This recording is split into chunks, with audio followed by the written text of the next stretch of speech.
Dalam nama Bapa dan Putra dan Roh Kudus, amin. Bu Bapak, saudari-saudara yang terkasih, kaum muda adik-adik, salam bantul kasih, berkah dalam. Kembali kita berjumpa dalam renungan harian, hari ini Kamis 13 Januari 2022. Kita akan mengambil dari Injil Markus bab 1 ayat 40-45. Sekali peristiwa seorang sakit kusta datang kepada Yesus sambil berlutut di hadapan Yesus. Ia memohon bantuannya, katanya, "Kalau engkau mau, engkau dapat mentahirkan aku." Maka tergeraklah hati Yesus oleh belas kasihan, lalu ia mengulurkannya, menjamah orang itu dan berkata kepadanya, "Aku mau, jadilah engkau tahir." Seketika itu juga lenyaplah penyakit kusta orang itu dan ia menjadi tahir. Segera Yesus menyuruh orang itu pergi dengan peringatan keras, katanya, "Ingatlah, janganlah engkau memberitahukan hal ini kepada siapapun, tetapi pergilah, perlihatkanlah dirimu kepada imam dan persembahkanlah untuk pentahiranmu persembahan yang diperintahkan oleh Musa sebagai bukti bagi mereka." Tetapi orang itu pergi, memberitakan peristiwa itu dan menyebarkannya kemana-mana, sehingga Yesus tidak dapat lagi terang-terangan masuk ke dalam kota. Yesus tinggal di luar kota, di tempat-tempat yang sepi, namun orang terus juga datang kepadanya dari segala penjuru. Demikianlah Injil Tuhan, terpujilah Kristus. Ibu bapak, saudara yang terkasih, melalui bacaan Injil ini kita dibimbing Tuhan untuk meneladani Tuhan yang memiliki hati yang penuh kerahiman. Saya kutipkan, "Maka tergeraklah hati Yesus oleh belas kasihan, lalu ia mengulurkan tangannya, menjamah orang itu dan berkata kepadanya, 'Aku mau, jadilah engkau tahir.'" Inilah dinamika pribadi yang mempunyai hati. Nah, kita semua punya hati. Semoga kita mau belajar ngopeni hati, sehingga hati kita seperti hati Tuhan Yesus, yang sungguh pertama, mudah tergerak hati.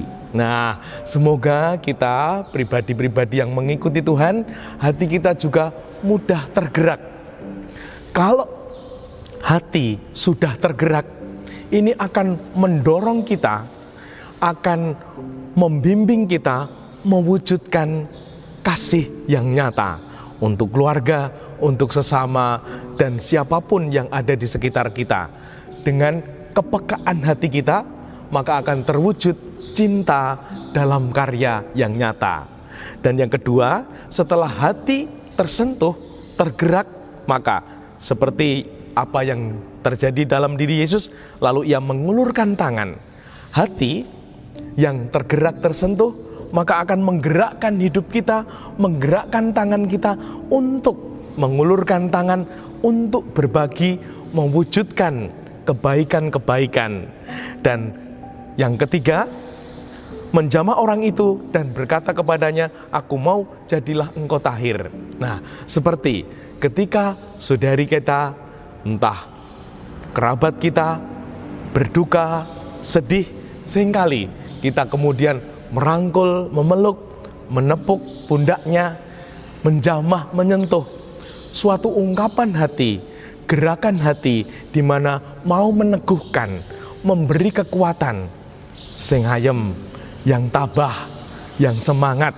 Nah, semoga ini sungguh-sungguh menjadi keyakinan kita. Begitu pula waktu itu ketika saya sendiri di sebuah paroki, Bapak Uskup, dan semangat ya. Nah, ungkapan seperti itu sudah memberi saluran kekuatan yang luar biasa. Nah, semoga terlebih Bapak Ibu, bagaimana di situasi seperti ini meneguhkan anggota keluarga, tabah, semangat, selalu ada berkat.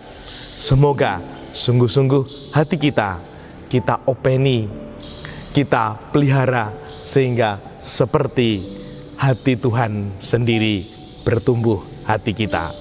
Dimuliakanlah Tuhan kini dan sepanjang masa. Salam bantul kasih, berkah dalam. Nama Bapa, Putra, dan Roh Kudus. Amin.